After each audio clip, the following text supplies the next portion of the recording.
I wanted to get Liz Peek on today. I had to wake her up. She was just got back from Fox News, one of those 5 a.m. hits.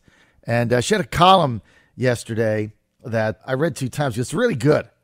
It's an excellent piece. You need to read it. Yesterday she had it. It was 2 years of Trump hatred and Democrats' resistance has accomplished what exactly? Liz Peek on Fox News, foxnews.com. Liz, Happy New Year. Great to have you.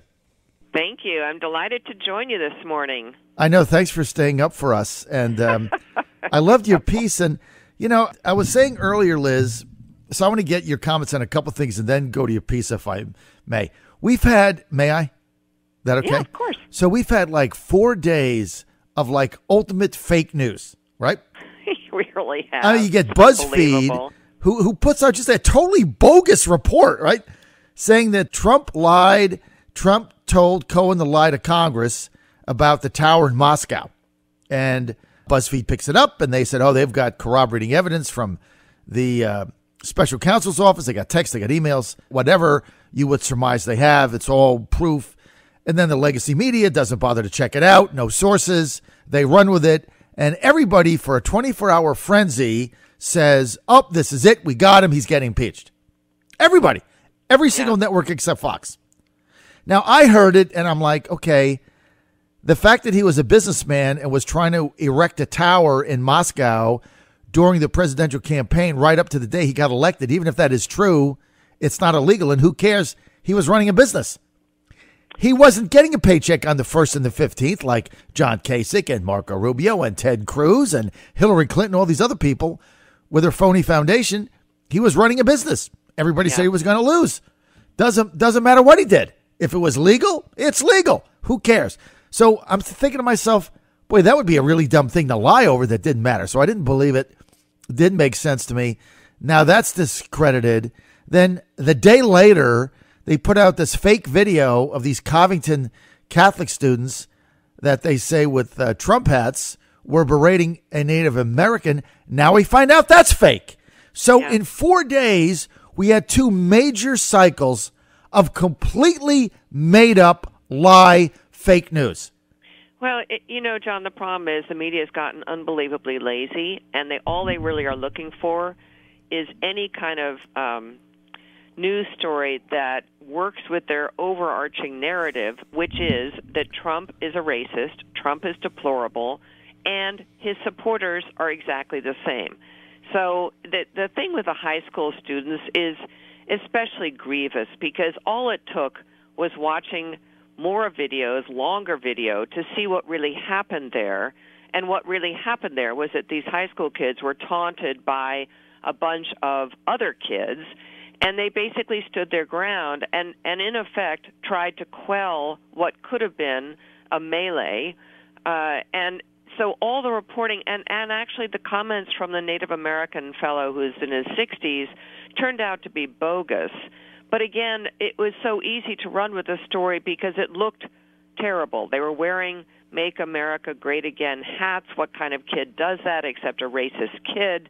I have to say, and I think the thing that really galls people like myself who voted for Donald Trump is the double standard that exists in the country. Yes, the media is sloppy, they're one-sided, they're biased, etc., but it is also a double standard. I mean, if you are on the left, you're allowed to call someone racist, you're allowed to say racist things, you're allowed to be an anti-Semite, but if you're on the right and there's even a suggestion that you might have done something untoward, you are banned. I mean, it's like social shunning. And I mean, I really don't know how we come back from all of this, because the hatred that's out there for not only President Trump, who, by the way, has accomplished a great many things that most people in this country are quite pleased about, but the hatred out there is so extraordinary and it's unbridled and unchecked, so that even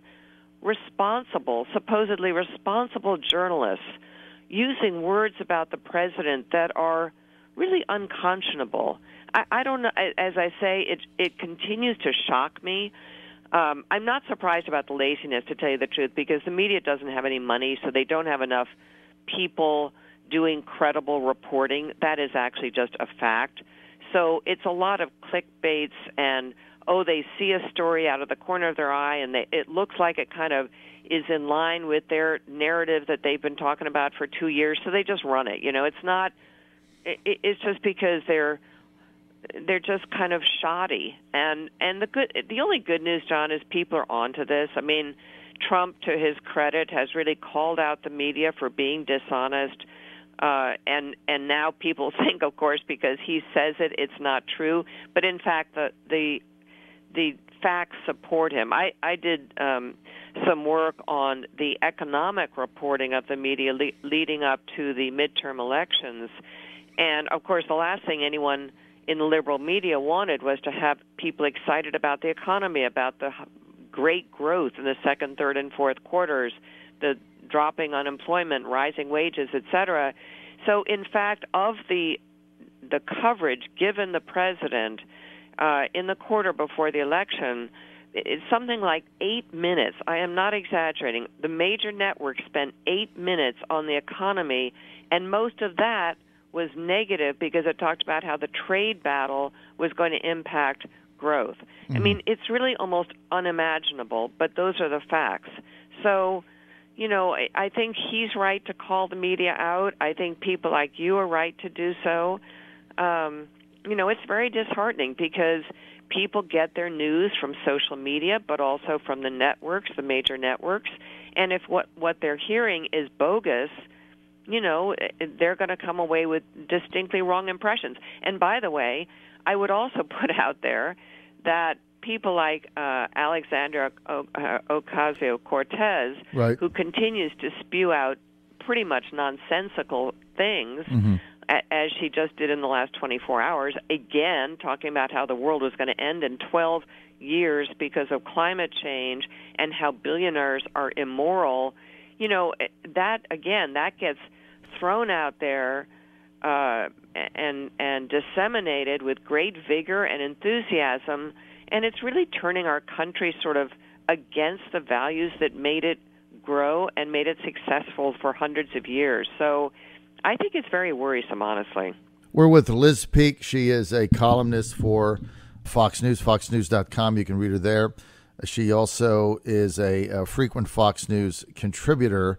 Liz, Barron, you say in your article, which was excellent, by the way, you guys need to read Liz Peek. Follow her on Twitter, @LizPeek. If you're not on Twitter, get on it. It's the way to go. It's just easy, clean, simple.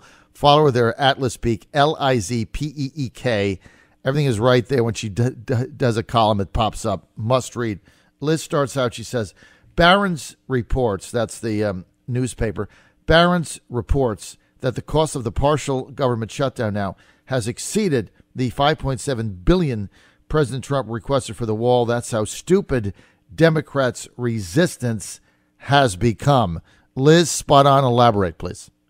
Well, yeah, I mean, this government shutdown, this impasse that President Trump is trying to break through by making concessions and offers for negotiation to no avail, has now cost more than the amount of money he's asking for this border wall, $5.7 billion. And in fact, it is undermining confidence. It's putting off investment. The sad thing is Democrats would be thrilled to have the economy go into a slowdown because they know that most Americans credit the president with having made various moves like deregulating various industries and lowering the corporate tax rate, lowering the tax rate for individuals that have really helped gin up growth to a point where manufacturing jobs are growing at a rate that President Obama, for example, said was completely impossible, and putting people to work. So Americans are pretty happy with the economy, and that's his strongest playing card as we go into the 2020 election. Mm-hmm. So if they can damp down consumer sentiment and business sentiment, which is happening now as this government shutdown rolls along, they'll be perfectly happy with that. And that, to me, is a tragic cynicism on the left. But believe me, that's what's out there. So, yes, it's basically liberals have decided right after the election that the most popular thing they could do for their base is to oppose every single thing President Trump does. And the media has been in hand with them, with sins of omission and commission, that is to say, reporting fake news, as you mentioned earlier, but also failing to report things like criminal justice reform, which passed, which everyone has been eager to have happen, but which under President Trump finally happened. How much reporting of that did that get? Almost none. Mm-hmm. So, I think, again, John, I think it's very disheartening. I think people on the right, thank heavens, have social media. They have President Trump tweeting. They have you and others on the radio kind of informing them of what's really going on. But the 2020 election, I got to tell you, is a pretty scary prospect right now, because even if Trump is reelected and Republicans lose the Senate, we have all these harebrained schemes being conjured up in the House of Representatives, now in Democrat hands, of course, that could be incredibly injurious to the country. And so I hope everyone who listens to you will not only pledge to vote, but will pledge to get out and turn out the vote, because that's what Democrats do better than Republicans, and it's going to be a big factor in 2020. Liz, you're right. And I'll tell you this. We both think the president is going to get reelected in 2020. I have no doubt in my mind, because I know the Democrats are going to nominate the most left-wing, progressive, open borders candidate they can find. It's not going to be Joe Biden. It's not going to be Tulsi Gabbard, anybody like that. It's going to be a Kamala Harris, a Cory Booker. I mean, it's going to be an open borders candidate. That's really what the debate is. I think the Republicans are going to hold the U.S. Senate. You look at the map, kind of even, but with Trump on the ballot, a lot of those states we're going to hold. And I think the House is probably 50-50. We lost 3 seats in Virginia that I can say with Trump on the ballot in 2020, 2 of those are coming back. There's one of them's gone in perpetuity. 2 of them are coming back. There's a lot of those out there. And I think the Republicans need a gain of 17. They're going to gain seats. Might not be 17, but it's going to be 12 or 15. So even if she hangs on, it's by, a slim majority. So I feel pretty good about what we've got going forward. But having said that, the next 2 years is going to be just a nightmare. It's going to be a nightmare. It's going to be a nightmare. We knew this was coming. We knew that every person taking over a substantial committee in the House of Representatives was going to spend all their time trying to bring down Donald Trump, trying to come up with grounds for impeachment, going through all of his business activities, et cetera, et cetera. That is their playing card. I think at some point the American people, who I credit with a great deal of common sense and fair-mindedness, are going to decide that the Democrats have overreached. I hope so, because they will have done that.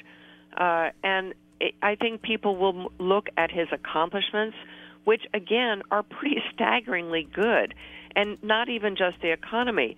Let's talk about North Korea. Yes, North Korea is still pursuing nuclear weapons. They're still working on missiles of all kinds. But the truth is, Trump got them to the negotiating table, which is more than Obama even tried to do.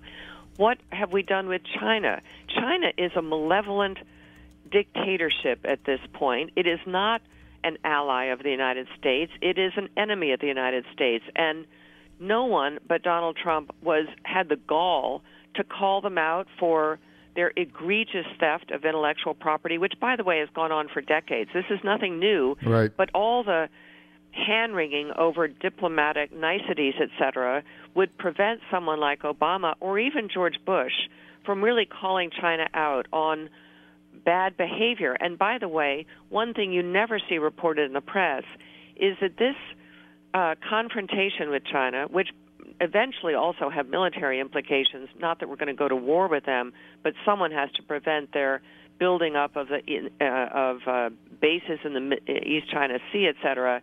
We have allies in this fight. Again, this isn't being reported widely, but Australia, Germany, other EU countries, Canada, et cetera, they are allied with us in trying to push back, even Poland now with Huawei, against China's ambitions to effectively steal the technology that the West is developing and use it to become the preeminent economy in the world. And China should be the preeminent economy. It's the biggest country by population, but it shouldn't get there through devious and underhanded methods, which is basically what they've been doing, and they shouldn't do it in order to bring down other countries, which is also what they're trying to do. So, again, when you start looking at all the policies that the Trump administration has pursued, right. I am totally in favor of getting out of the Paris Climate Agreement, not because there may not be an issue, but because that is a very anti-U.S. agreement, which Obama signed because he thought it was his great legacy deal. Right. The truth is, it was not good for America. Now, Liz, I got to go. We're out of time. I'm at the bottom of the hour. Follow Liz Peek at Liz Peek, John Fredericks Radio Network. I'll be right back.